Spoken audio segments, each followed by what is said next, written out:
The real you is still a little child.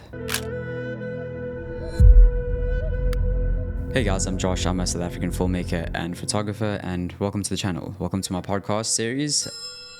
Okay, in this episode, I'm going to discuss some profoundly simple truths that I got out of a recent book that I just read called The Four Agreements, and it was written by a gentleman by the name of Don Miguel Ruiz. And for those that don't know, I read most of my books on Kindle. The reason being, I love the fact that I can highlight on my Kindle. I can make notes and I can revisit those notes at a later date.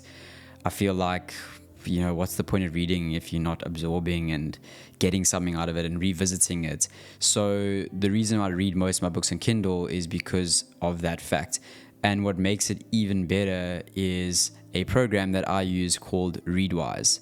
More on them later, but they have got something special for you, my audience. So keep watching and you can find out how you can get your hands on Readwise 2 months free of charge. So very quickly, if you have come for the short summary and you don't really feel like hearing me ramble on and kind of make a case as to why you should read this book, then let me just give you the 4 agreements right now. Be impeccable with your word. Don't take anything personally.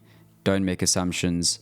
Always do your best. And before you leave, if you are here for the short version, I just want to say, as profoundly simple as these kind of phrases and statements and ways of living sound, they hold within them some really, really pertinent pieces of universal wisdom, which I think can all help us function better in society. And if you think about the civilization that this book was written on, which is the Toltecs, these were, in Don's words, women and men of knowledge. Anthropologists have spoken of the Toltec as not a nation or a race, but in fact, the Toltec were scientists and artists who formed a society to explore and conserve spiritual knowledge and practices of the ancient ones. So essentially, like any major civilization, for a civilization to thrive and not implode on itself, you need kind of rules and practices. You need ways of living within a society. And I think this is so foundational because it applies to the individual, but that individualness of these statements translates into society, and it makes us live, or at least it's helped me see how it's made me live more harmoniously within my relationships, my work life, anything that transcends the individual. It has helped me to just live in a more cohesive fashion in the outer world. Don prefaces the book with some pertinent pieces of wisdom from the Toltecs, and he writes about attention. I love this because I think nothing you do matters without the here and the now, paying attention to what is and kind of what isn't, because what is right now. And he talks about attention as the ability we have to discriminate and to focus on. Let me just make that brighter. Attention is the ability we have to discriminate and to focus only on that which we want to perceive.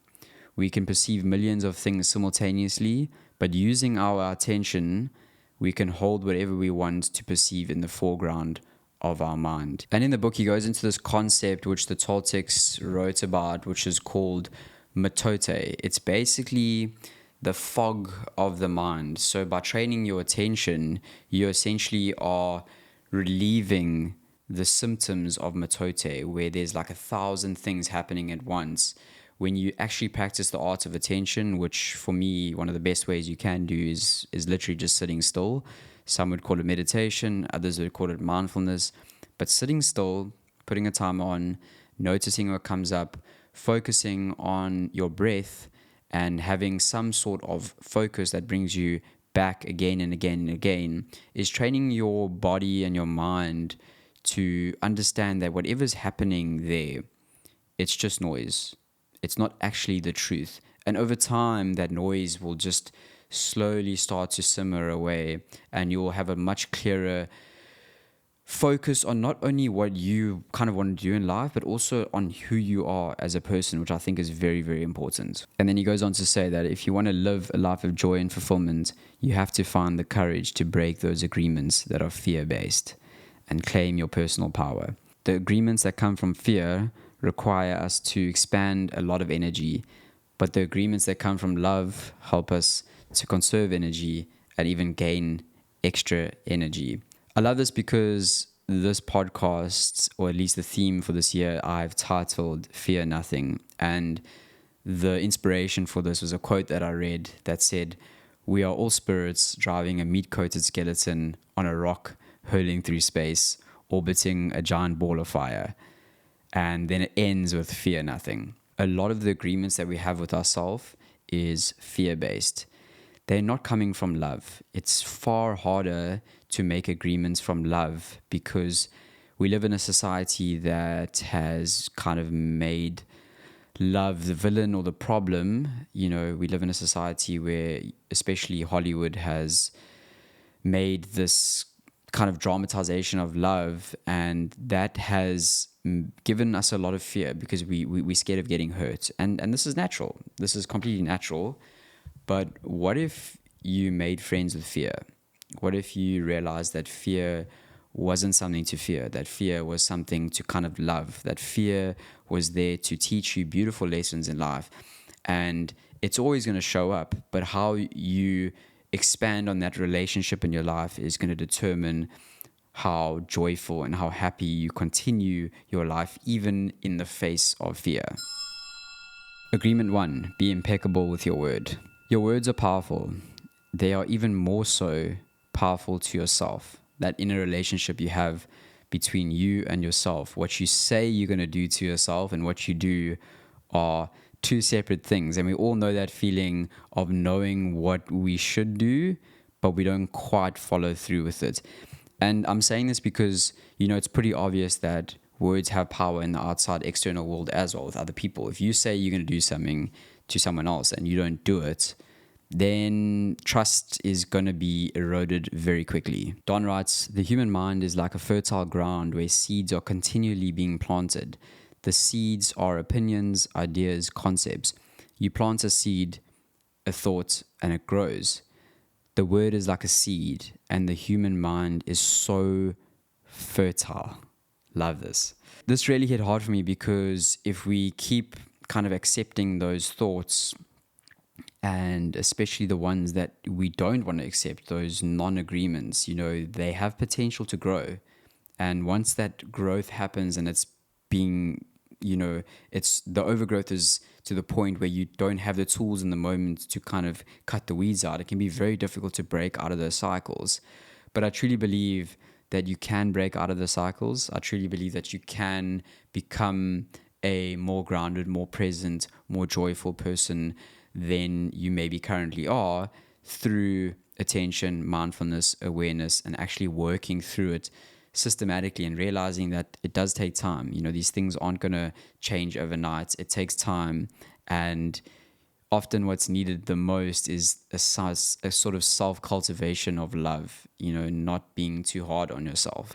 I recently had an uncoupling with a partner, and I felt this energy in the relationship. I felt what Don's about to say within myself, how I was kind of this person.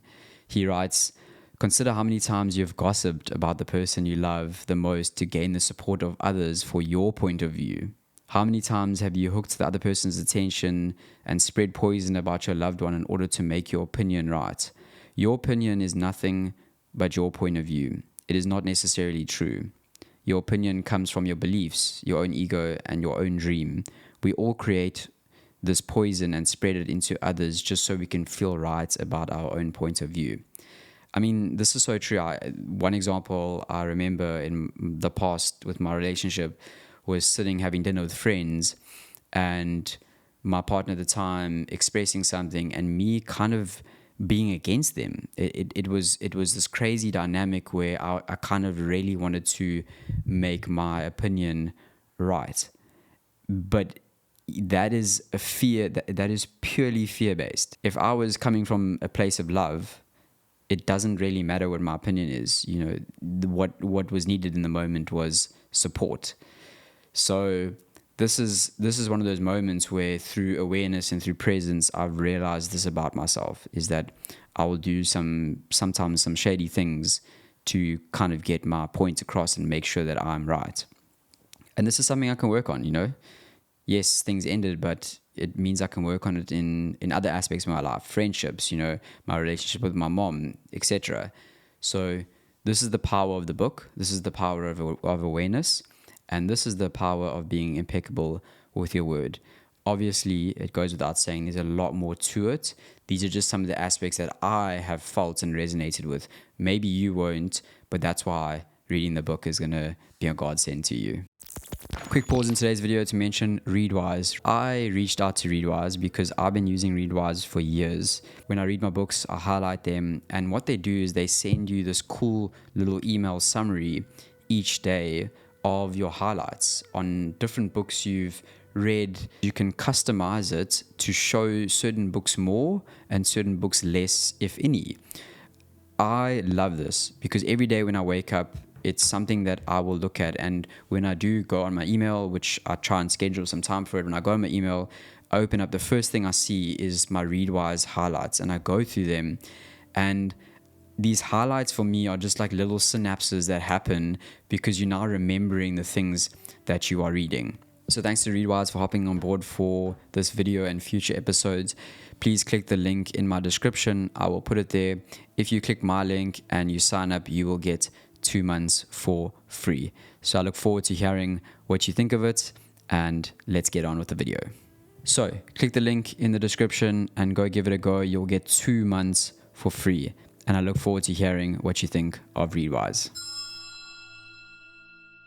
Agreement number 2, don't take anything personally. Taking things personally is a form of selfishness. It actually derives from the belief that everything's about you. And this was a big realization as well for myself. We are not responsible for everything. We are only responsible for our actions and the thoughts from those actions. Don writes, nothing other people do is because of you. It is because of themselves. And I'm the first to admit that I take a lot of things personally. A lot. Jeepers, bro. It's like, how do you even... Sometimes I'm like, how selfish can I be to take some of the things that happen in my life so personally to the point where I think everything is like kind of revolving around me.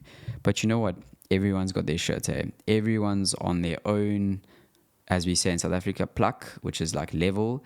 Everyone's on their own level. Everyone's living in their own dream. And you need to realize this. You need to make a conscious decision that the things are not about you. People are just expressing their own stuff in life. And it's up to you to be discerning and to make decisions what it means for you.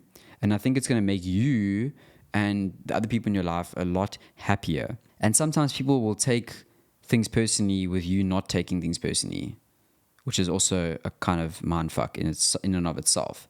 But that's what can happen. But then again, that is them taking something personally, thinking it's about them, when actually it's about you and it's just about your new state of mind. And we can go down this rabbit hole forever. But that is where I'm at with that. Don't take things personally. Agreement number 3, don't make assumptions.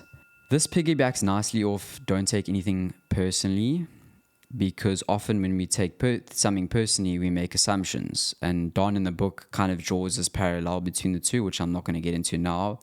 But again, it's so simple. It can feel trite, but how often do we make assumptions about the way we think things are, and they are just completely different? Don writes, we have the tendency to make assumptions about everything. The problem with making assumptions is that we believe they are the truth. We could swear they are real. We make assumptions about what others are doing or thinking. We take it personally. Then we blame them and react by sending emotional poison with our word. That is why whenever we make an assumption, we're asking for problems. He goes on to say, the way to keep yourself from making assumptions is to ask questions. Make sure the communication is clear. If you don't understand, ask. Have the courage to ask questions. Asking questions takes courage. It takes a state of non-fear. It takes a state of love, because sometimes when we ask questions, we get answers that we don't want to hear. And that's why we make assumptions, is because we actually don't want to ask questions because we're afraid. I hope you join me on my quest as I learn to ask questions. And what comes up for me now is a friend recently told me that we were having a conversation and he was going through some stuff, and in my usual way, I jumped in and gave unsolicited advice. And he stopped me and he said, "Dude, I'm not asking for advice." And that was like a pin drop through the matrix where it hit me and I flew back and I realized, fuck, this is something that I really need to work on. I really need to stop giving unsolicited advice. Instead, what I can do is have attention and presence and not have me thinking that I need to get my point of view across, hold space for my friend, let them talk, let them vent. And if the need arises, I can ask them, "Dude, I just want to ask you a question. Do you want me to give you advice or do you just want me to listen?" And then it's up to them to decide. So this was pretty key in having the courage to ask the question. It can go into so many different ways. It can also go into, difficult questions in your relationship, And I think we need to lean into the fear instead of running away from it and realize that everything is happening for us. Nothing is happening to us. So these are some important things that can help us live in society in a much more cohesive way. And I think the ancients were onto something. Agreement number 4, always do your best. Don writes, "Everything is alive and changing all the time, so your best will sometimes be high and other times it'll not be so high. When you wake up refreshed and energized in the morning, your best will be better than when you're tired at night. Your best will be different when you're healthy as opposed to sick, or sober as opposed to drunk. Your best will depend on whether you're feeling wonderful and happy, or upset, angry, or jealous." This ties in nicely to just, again, being kind to yourself, knowing that you're not always going to show up as your best self, but being kind and showing up regardless, and not having this high expectation of yourself to perform in a certain way, that is you doing your best.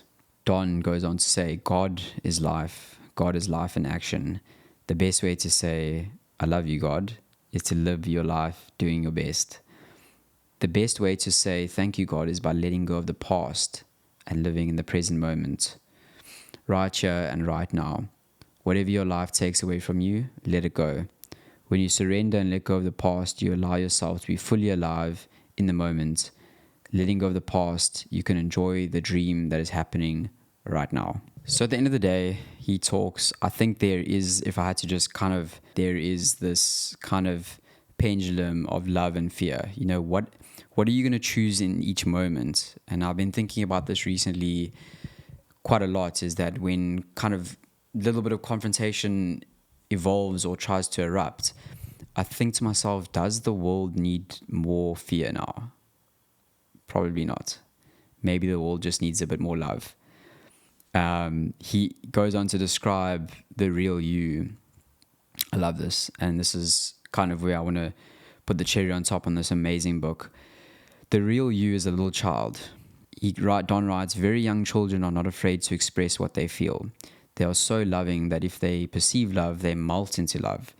They are not afraid to love at all. That is the description of a normal human being. As children, we are not afraid of the future or ashamed of the past. Our normal human tendency is to enjoy life, to play, to explore, to be happy, and to love. The real you is still a little child. The real you is still a little child who never grew up. Sometimes that little child comes out when you're having fun or playing, when you feel happy, when you're painting or writing or poetry or playing the piano, expressing yourself in some way. These are the happiest moments of your life, when the real you comes out, when you don't care about the past and don't worry about the future. You are childlike. One of the things about children is that we dream. And Don writes about how the Toltec became dream masters. Your life is the manifestation of your dream. It is an art, and you can change your life at any time if you aren't enjoying the dream. Dream masters create a masterpiece of life. They control the dream by making choices. Everything has consequences, and a dream master is aware of the consequences. To end, Don kind of wraps this up by saying that there are 3 masteries that led people to become a Toltec. First is the mastery of awareness. This is to be aware of who we really are with all the possibilities. The second is mastery of transformation, how to change, how to be free of domestication. And the third is mastery of intent. Intent, from the Toltec point of view, is the part of life that makes transformation possible. It is the one living being that seamlessly encompasses all energy, or what we call God. Intent is life itself. It is unconditional love. I'm going to wrap it up there. This is an amazing book. I highly recommend reading it. The link is in the description to get the book. Full disclosure, I do make a small commission of the books. It does help support this channel. And yeah, I just hope you really enjoyed today's episode. And thank you so much for the support. Thank you for the love. I appreciate you. I love you. And yeah, it's an honor to walk this path. I hope you can like, subscribe, comment wherever you're listening to this, if it's on Apple Podcasts, Spotify, or if you're here on YouTube watching my face and seeing the quotes pop up. I'd really, really appreciate that. It does go a long way. You can also send small donations my way if you want to. There's a link in the description called Buy Me a Coffee. You can literally buy me a coffee, as in giving me like $2 or whatever you feel your value out of this is. You can donate to the channel, and it's going to help fund more of these podcast episodes. It's going to help fund some upcoming docu-series that I've got on regenerative agriculture, and I'm not going to go into it all now. You can look at my channel, you can look at my Instagram, and you can get an idea of what I'm up to. Wishing you a beautiful, beautiful week further, and I'll see you in the next episode. Until next time, fear nothing.